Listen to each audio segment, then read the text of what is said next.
Сверим часы. Точное уфимское 8:45. Это телеканал БСТ. Программа «Салям» продолжается. Сивуш Шермазаде, Юлия Санвердина. Всем здравствуйте. Итак, друзья, тема разговора у нас будет о здоровье. А если быть точнее, то поговорим мы про мигрень. Да, мигрень, мне кажется, слышали многие из нас. Но, друзья, как показывает статистика, только лишь 4%, вот представьте, да, 4% обращаются к профильным специалистам с головной болью и выясняют, что у них, оказывается, мигрень. А вот что такое мигрень, мы поговорим с нашим гостем, с нашей гостьей в студии. Это врач-невролог, цефалголог Алия Фержетовна Субхангулова. Алия, доброе утро. Здравствуйте. Доброе утро. Что такое вообще мигрень? Мигрень – это генетическое заболевание, оно доброкачественное, да, и проявляется головной болью от 1-2 раз в месяц, может быть и чаще, и у нее есть кое-какие специфические черты, то есть это пульсирующая головная боль. Она может быть односторонней, может быть двусторонней, она будет усиливаться при физической нагрузке. И вот эти вот, когда комплекс симптомов у нас находится, собирается, тогда мы можем поставить человеку мигрень. То есть, если у меня просто сегодня болит голова, сказать, что это мигрень, это будет неверно. Неверно. Понятно. Ладно, хорошо, что она у меня не болит. Почему возникает вообще, в принципе, мигрень? Мигрень – это воспаление, получается, в сосудах твердой мозговой оболочки, при котором выделяются специальные вещества, медиаторы, которые нам дают как раз-таки болевой синдром. То есть это реальный процесс прямо внутри головы? Прямо внутри головного мозга, да. А есть какая-то люди, которые, так скажем, больше предрасположены к этому? То есть, мигренью чаще страдают женщины. У мужчин она тоже есть, но она, скажем так, более в легком периоде, в легком варианте протекает. Также у нас мигрень может быть даже у детей. То есть обычно она начинается в подростковом периоде, когда у нас происходят различные гормональные изменения в организме. То есть, получается, нам, женщинам, обычно повезло сложнее. меньше. И поэтому мы и говорим, что у меня голова болит. Это Да. такое чаще бывает, случается такое. А есть какой-то ответ на вопрос, а почему так? Вот у женщин чаще, у мужчин почти не бывает. Женщины у нас более эмоциональны, более подвержены стрессу. Плюс у нас есть четкая связь с гормональными нарушениями, изменениями. То есть во время менструации это является одним из триггеров мигрени. И, соответственно, поэтому мы более, скажем мы так, страдаем. чаще страдаем. И вы сказали, что это генетическое заболевание, то есть если мигрень есть, допустим, у мамы, то у ребенка вероятность... Скорее всего, да. Есть. То есть она есть. Понятно. Вы упомянули слово триггеры. Триггеры Да. мигрени. Современные, да.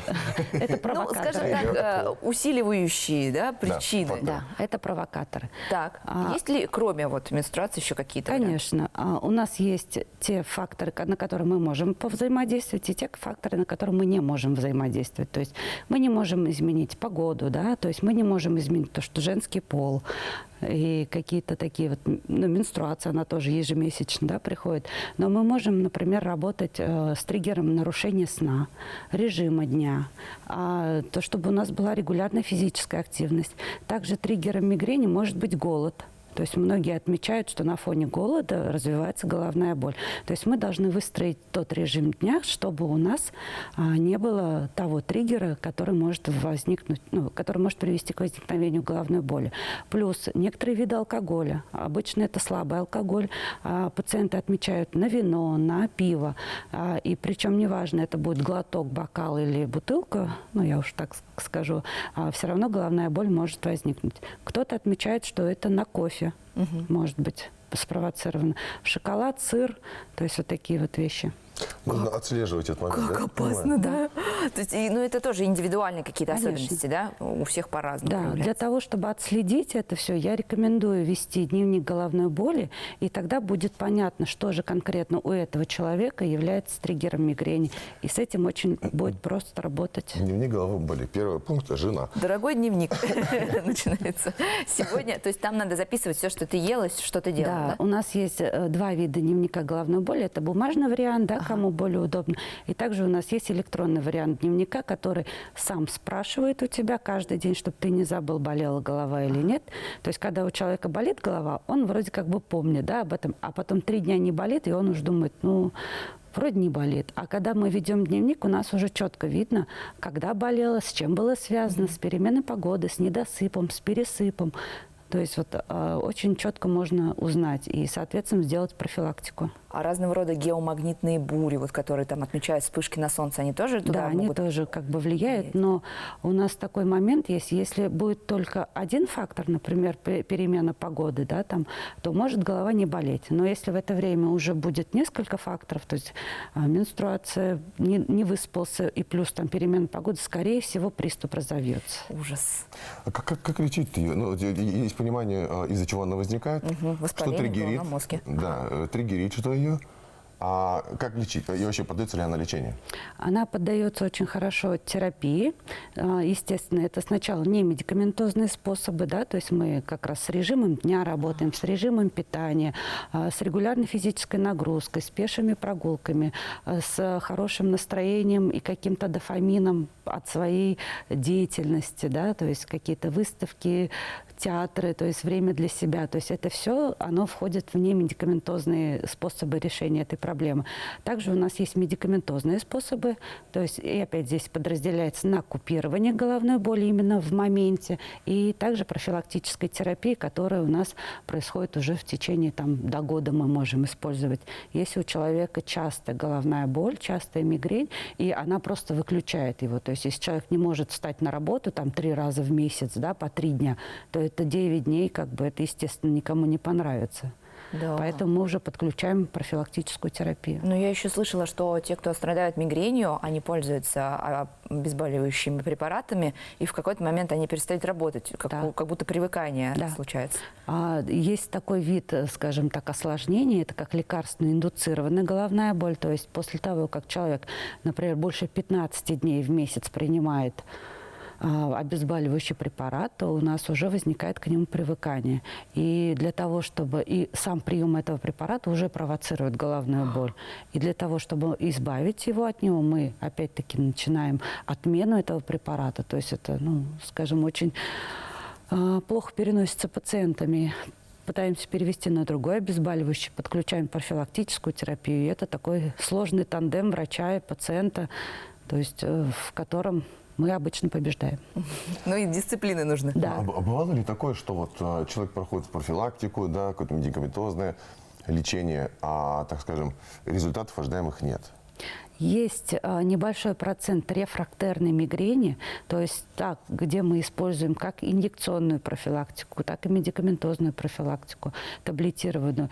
И, слава богу, это небольшой процент, и там все-таки у нас уже идут немножко другие методы и психотерапии, то есть там уже есть тандем невролога, психотерапевта и самого пациента.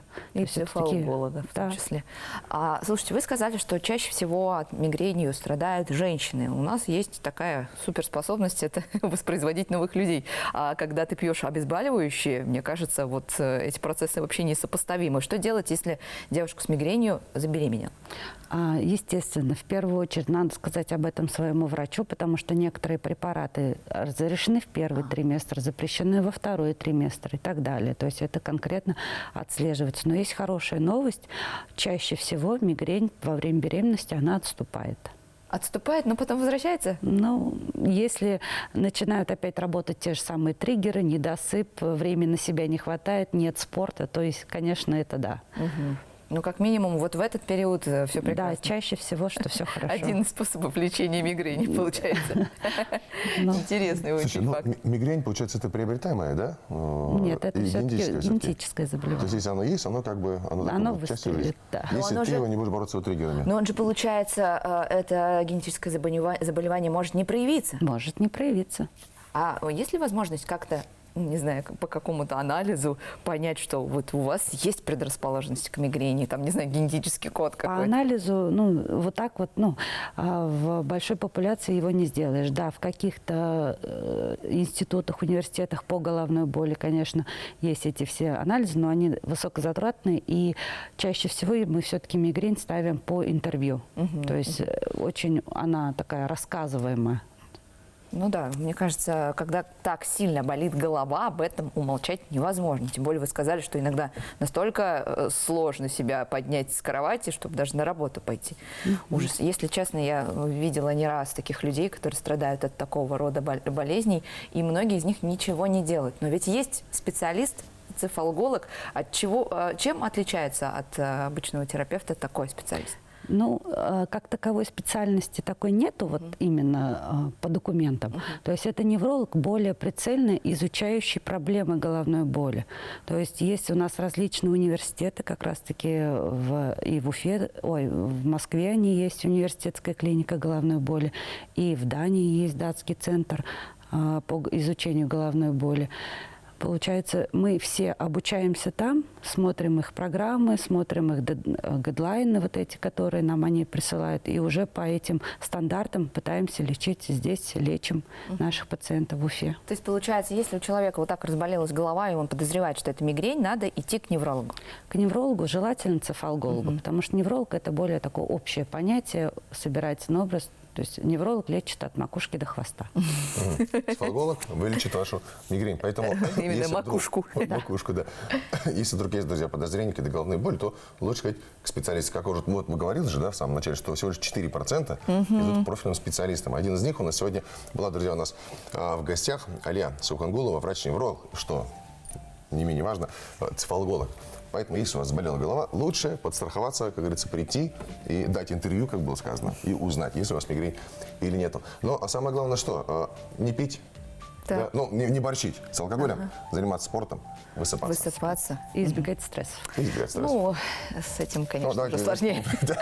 Пункт такой, знаете ли, но, тем не менее, постараться надо. Спасибо большое за очень интересную беседу. Я надеюсь, что наши телезрители будут внимательнее относиться к своему здоровью и отправиться к специалисту, если вдруг есть какие-то недуги.